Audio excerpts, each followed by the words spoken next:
GMRC 4, Quarter 4, Week 6. Para sa nilalaman, pangangalaga sa mga hayop bilang bahagi ng kapaligiran. Pangangalaga sa mga hayop ayon sa batas, pag-unawa sa ekolohiya na kailangan ng mga hayop. Pangangalaga ng mga hayop, tanda ng pagiging mabuting katiwala, wastong pamamaraan ng pangangalaga sa mga hayop.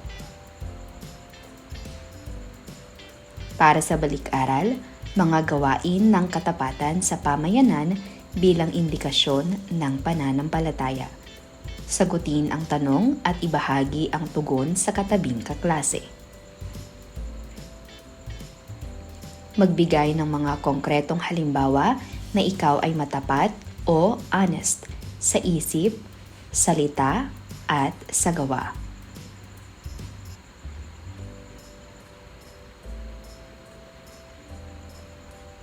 Isulat ang iyong mga saloobin tungkol sa pangangalaga ng hayop, punan ang diagram sa ibaba at ibahagi ito sa klase. Pangangalaga sa hayop.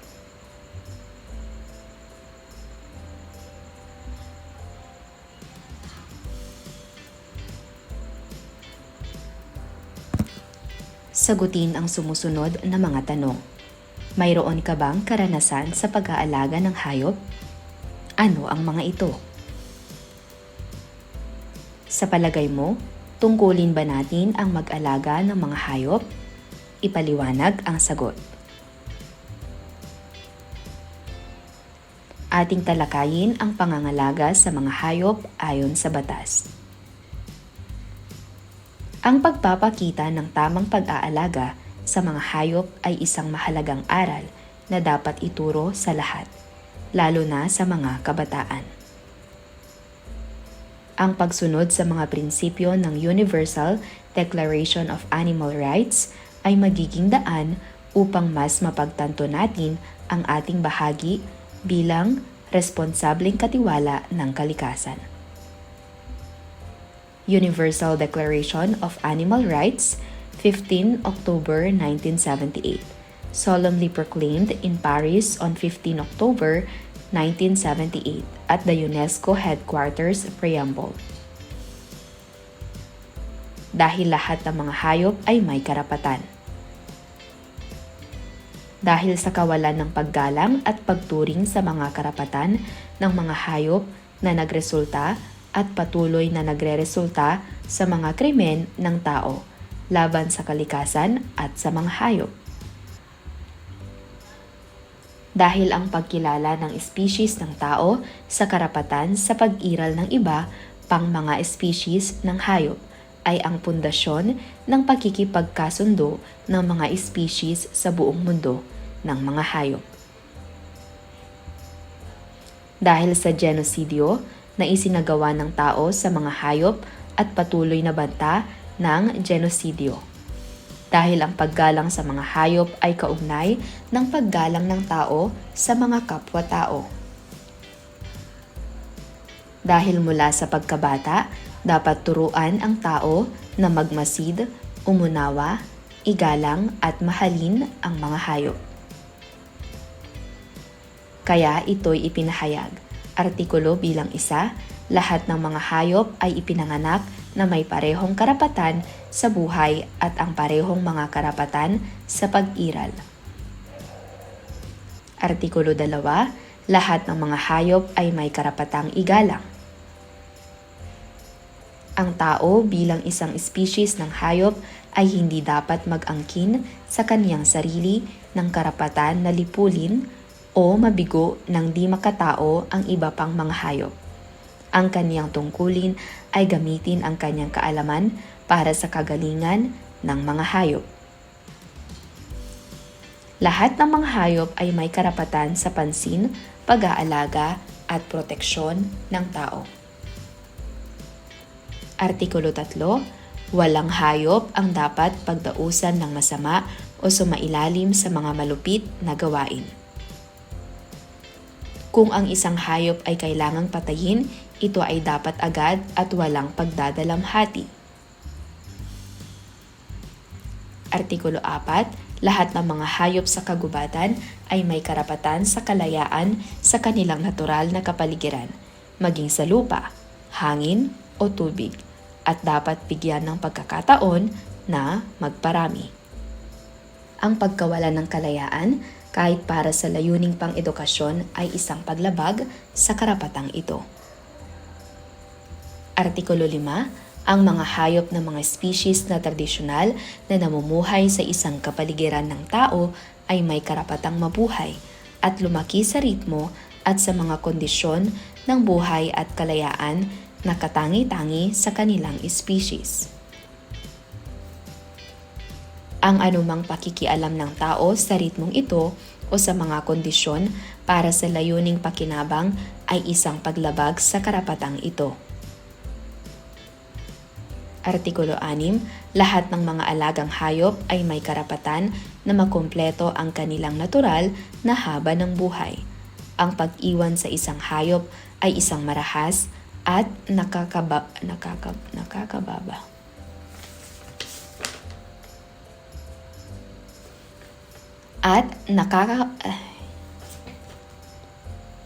At nakakababa ng dangal na gawain. Artikulo 7. Ang lahat ng mga hayop na ginagamit sa paggawa ay may karapatan sa makatwirang paglimita ng tagal at lakas ng kanilang trabaho, sa kinakailangang nutrisyon at sa pahinga. Artikulo 8. Ang eksperimento sa hayop na nagdudulot ng pisikal o psikolohikal na pagdurusa ay hindi tugma sa mga karapatan ng mga hayop, kahit ito ay para sa siyentipiko, medikal, pangkomersyal o anumang iba pang anyo ng pananaliksik.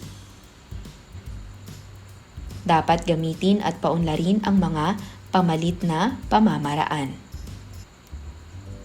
Artikulo 9. Kung saan ginagamit ang mga hayop sa industriya ng pagkain, dapat silang itaguyod, ilipat, ibilanggo at patayin ng walang pagdudulot ng pagdurusa. Artikulo 10. Walang hayop ang dapat gamitin para sa pagpapasya ng tao. Ang mga eksibisyon at palabas na kasama ang mga hayop ay hindi tugma sa kanilang dignidad. Artikulo 11. Anumang gawain na kasangkot sa walang kakonsiderasyong pagpatay ng isang hayop ay biocide o isang krimen laban sa buhay. Artikulo 12. Ang anumang gawain na kasangkot sa malawakang pagpatay ng mga hayop sa kagubatan ay genocidio o isang krimen laban sa species. Ang polusyon o pagkasira ng natural na kapaligiran ay nagdudulot ng genocidio. Artikulo 13. Ang mga patay na hayop ay dapat tratuhin ng may respeto. Ang mga eksena ng karahasan na kasama ang mga hayop ay dapat ipagbawal sa sine at telebisyon, maliban sa edukasyong makatao. Artikulo 14. Ang mga kinatawan ng mga kilusang nagtatanggol sa karapatan ng mga hayop ay dapat magkaroon ng epektibong boses sa lahat ng antas ng pamahalaan. Ang mga karapatan ng mga hayop, katulad ng mga karapatan ng tao, ay dapat magkaroon ng proteksyon ng batas. The Universal Declaration of Animal Rights was solemnly proclaimed in Paris on 15 October 1978 at the UNESCO headquarters. The text, revised by the International League of Animal Rights in 1989, was submitted to the UNESCO Director General in 1990 and made public the same year. Batay sa ibinigay na larawan, isalaysay kung paano mo maipapakita ang iyong pag-aalaga sa hayop. Narito ang mga larawan.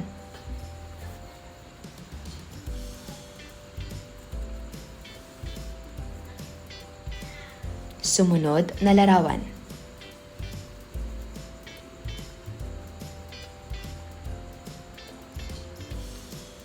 Sagutin ang sumusunod na mga tanong. Ano ang iyong makabuluhang natutuhan sa gawaing ito? Ano sa palagay mo ang mabuting katiwala? Atin namang talakayin ang ekolohiya na kailangan ng mga hayop. Ang ekolohiya ay pag-aaral ng mga ugnayan sa pagitan ng mga buhay ng organismo, kabilang na ang mga tao at ang kanilang kapaligiran. Layunin nito ang maunawaan ang mahalagang koneksyon sa pagitan ng mga halaman at hayop at ng mundong nasa paligid nila. Nagbibigay rin ang ekolohiya ng impormasyon ukol sa mga benepisyo ng mga ekosistema. At paano natin magagamit ang mga yaman ng mundo ng may pag-iingat upang mapanatili ang kalusugan ng kalikasan para sa mga susunod na henerasyon. Sa larangan ng ekolohiya ng hayop, mahalaga ang pagpapakita ng mga ugnayan ng bawat individual sa kanilang kapaligiran. Kasama sa aspekto ng ekolohiya ang pagsusuri sa mga epekto ng mga salik tulad ng klima, lupa, tubig at iba pang organismo sa pag-unlad ng hayop. Kailangan rin ng mga hayop ang pagkain, tubig, hangin at tirahan. Ipaliwanag, we are on earth to take care of life. We are on earth to take care of each other. Ni Seye Bastida. Sa Filipino, nandito tayo sa lupa para alagaan ang buhay. Nandito tayo sa lupa para alagaan ang isa't isa. Tama, ang mensahe ng siping banggit na ito ay nagpapahiwatig na ang ating layunin sa buhay ay mag-alaga at magbigay halaga sa kalikasan at sa kapwa-tao. Tinuturo nito na ang bawat isa sa atin ay may responsibilidad na magtulungan at mag-alaga sa buhay ng iba. Narito ang mga iilang papel ng mga hayop sa ekosistema. Ang mga hayop na kumakain ng halaman ay nagpapabawas ng dami ng halaman sa pamamagitan ng kanilang pagkain. Ito ay nagiging hadlang sa pagiging sobra ng isang uri ng halaman at nagbibigay daan para sa iba't ibang mga halaman na maging matagumpay. Ang mga hayop tulad ng uod, talangka at ilang insekto ay nagpapaginhawa ng lupa. Gumagawa nito ng mas mabuting pataba para sa paglago ng mga halaman. Maraming hayop ang mahalaga sa ekonomiya ng tao, nagbibigay ng pagkain, damit at iba pang mga yaman. Bukod dito, mayroon silang espiritual at kultural na kahalagahan sa maraming lipunan. Sa makatuwid, sa pamamagitan ng pagprotekta at pag-unawa sa mga papel ng mga hayop, hindi lamang natin iniingatan ang kanilang mundo, kundi tiniyak rin natin ang kaginhawaan ng ating sarili. Pangangalaga ng mga hayop, tanda ng pagiging mabuting katiwala. Ang malaking kapangyarihan ay may kaakibat na malaking responsibilidad. Isang tanyag na linya mula sa pelikulang Spider-Man na pinagbibidahan ni Tobey Maguire bilang Peter Parker. Ano nga ba ang mensaheng nais ipabatid ng linyang ito? Simple lang. Ang ibig sabihin nito ay kapag ikaw ay may kapangyarihan, mayroon ka ring responsibilidad. Ikaw ba ay mayroong kapangyarihan? Ang sagot ay oo. Ang kapangyarihang ito ay nakapaloob sa ating mga kakayahan na ating namana sa Diyos nang tayo ay likhain na kawangis niya. Mula sa Genesis chapter 1 verse 26. Ang kapangyarihang bumuo at lumikha ng magagandang bagay at mag-isip ng tama ay ilan lamang sa mga kapangyarihang ito. Kaakibat ng kapangyarihang ito ay ang mga tungkulin at isa sa mahalagang tungkulin ng tao ay pangalagaan ang mga hayop dahil ang mga hayop ay may malaking kontribusyon sa kalikasan at kalusugan ng mga mamamayan. Ayon sa ating Kristiyanong paniniwala, kaakibat sa mga kakayahang ating namana ay ang tungkulin na pangalagaan ang kalikasan, kasama na ang mga hayop at halaman. Ang makataong pagtrato sa mga hayop, Imam Mufti, December 11, 2023, ayon kay Imam Mufti, nilikha ng Diyos ang tao at hayop. Ginawa ang mga hayop upang tayo ay paglingkuran. Tayo ay umaasa sa mga hayop sa pagkain na ating kinakain at sa gatas na ating iniinom. Dinadala natin ang mga hayop sa ating mga tahanan upang mahalin at makasama. Naliligtas tayo mula sa kritikal na sakit at nabubuhay ng mas matagal dahil sa biomedical na pananaliksik sa mga hayop. Tayo ay bumibisita sa mga palahayupan o zoo. Tayo ay nakikinabang mula sa mga espesyal na sinanay na aso na nakakatuklas ng mga droga, gumagabay sa bulag at tumutulong sa mga may kapansanan. Ang mga sumusunod ay mga dahilan na mahalagang pangalagaan ang mga hayop. Moral na responsibilidad. Bilang mga individual na may kakayahang makagawa ng desisyon, may moral na responsibilidad tayo na pangalagaan at igalang ang buhay ng ibang nilalang, kasama na ang mga hayop. Balanse sa ekosistema. Ang mga hayop ay may mahalagang papel sa pangangalaga at pagbalanse sa ekosistema. Ang kanilang partisipasyon sa mga proseso tulad ng polinasyon, pagkontrol sa populasyon ng ibang hayop, at paghahatid ng nutrient sa lupa ay mahalaga upang mapanatili ang kalusugan ng ekosistema. Biodiversidad. Ang pagkakaroon ng malawak at mayaman na biodiversidad ay mahalaga para sa pagpapanatili ng kalusugan ng planeta. Ang mga hayop ay bahagi ng komplikadong network ng buhay sa lupa at ang pagkakaroon ng kanilang iba't ibang species ay nagpapalakas sa ekosistemang ito. Kalusugan ng tao. Ang pangangalaga sa mga hayop ay nakakaapekto rin sa kalusugan ng tao. Ang mga hayop na kinakalinga at inaalagaan natin ay nagbibigay sa atin ng mga produktong pangkonsumo tulad ng pagkain at gamot na mahalaga para sa ating kalusugan at kabuhayan. Sa kabuuan, ang pangangalaga sa mga hayop ay hindi lamang tungkol sa kanilang kapakanan, kundi pati na rin sa kapakanan ng ating kalikasan at ng sangkatauhan. Ito ay bahagi ng ating tungkulin bilang tagapangalaga ng mundo at ng lahat ng nilalang na narito. Sagutin ang tanong gamit ang PPK chart. Sa unang column ay nakasulat kung ano ang iyong gagawin at sa pangalawang column ay kompletuhin ang pangungusap bilang sagot. Bakit tungkulin ng tao na pangalagaan ang mga hayop? Pahayag, isulat ang iyong sagot sa tanong. Ang aking sagot sa tanong ay patlang.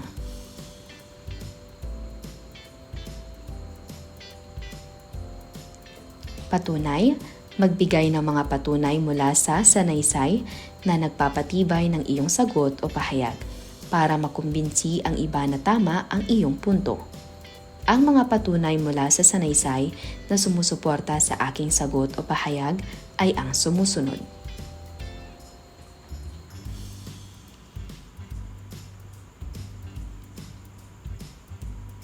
Katwiran, ipaliwanag kung bakit ang iyong mga patunay ay sumusuporta sa iyong sagot o pahayag.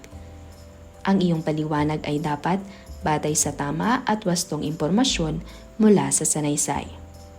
Ang tanong ay naghahanap ng patlang, at ang ibig sabihin nito ay patlang.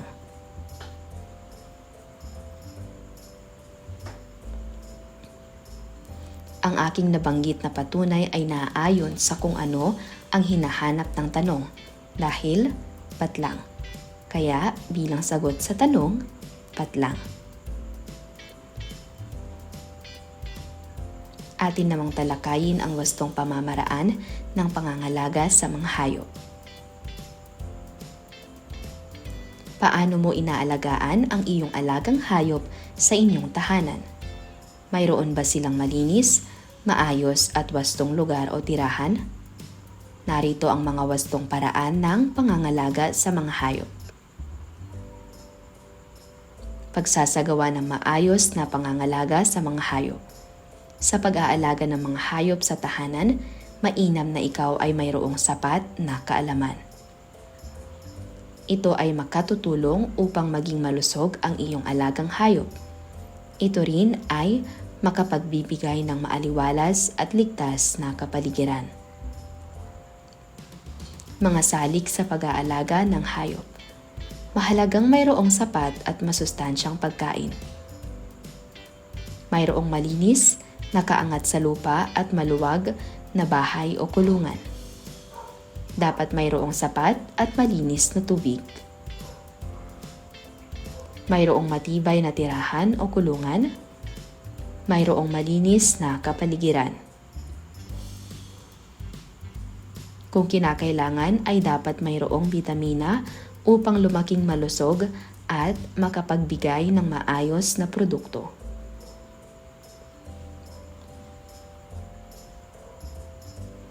Mayroong mga alagang hayop na nangangailangan ng palagiang paliligo upang maging maaliwalas ang kanilang pakiramdam.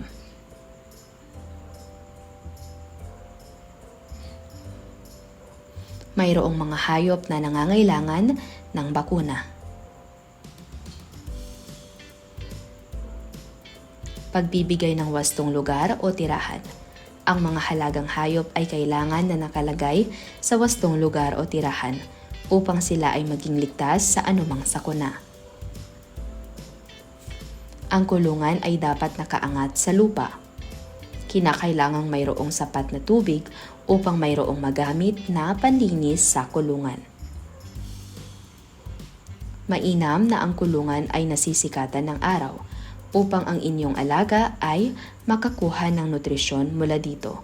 Kinakailangan rin na mayroong panangga sa sobrang init at ulan. Pagpapakain at paglilinis ng tirahan. Ang inyong alagang hayop ay nangangailangan ng sapat, malinis at masustansyang pagkain at tubig. Kung kinakailangan ay bigyan ng bitamina upang maging malusog at iwas sa sakit.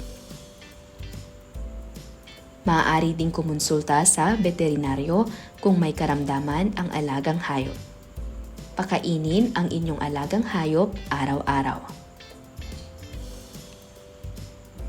Gumuhit ng larawan ng isang alagang hayop sa gitnang bilog na hugis. Sa mga paligid na kahon naman isulat ang 4 na mga bagay na kailangan ng alaga upang maging malusog at masaya.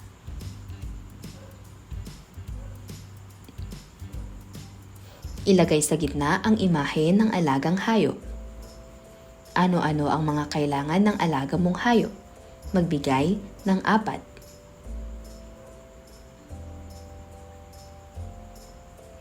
Balikan natin ang mga kaalamang inyong natutuhan sa paksang ito. Alam ko, tukuyin ang 3 mga kaalaman na iyong natutuhan tungkol sa wastong pangangalaga ng mga hayop. Ipakita ko. Isulat kung paano maipapakita ang wastong mga paraan ng pangangalaga sa mga hayop. Halimbawa, pagpapakain at paglilinis ng tirahan. Ipinapakita ko ang wastong paraan ng pagpapakain sa pamamagitan ng pagsunod sa itinakdang oras ng pagpapakain at palagiang paglilinis ng kulungan nito sa itinakdang oras araw-araw.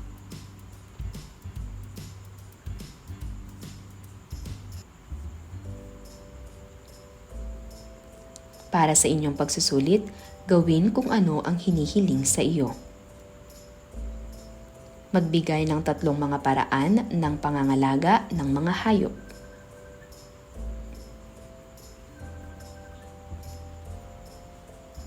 Buuin lamang ang hindi tapos na pangungusap. Tungkulin ng tao na pangalagaan ang mga hayop dahil patlang.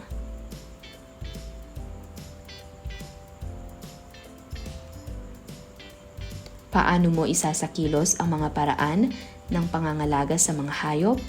Isulat ang iyong plano.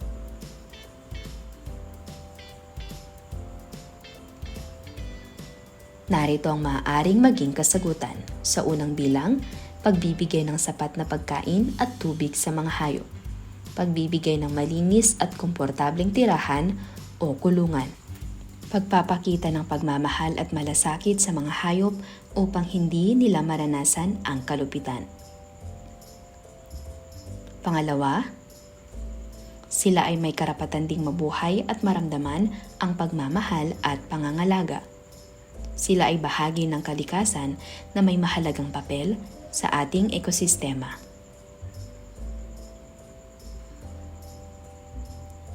Pangatlo, magbibigay ako ng tamang pagkain at malinis na inumin sa mga hayop na aking aalagaan.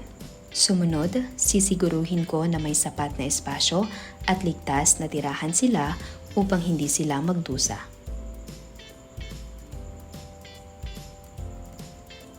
Pagbibigay ng sapat na pagkain at tubig sa mga hayop.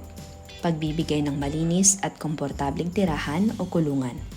Pagpapakita ng pagmamahal at malasakit sa mga hayop upang hindi nila maranasan ang kalupitan.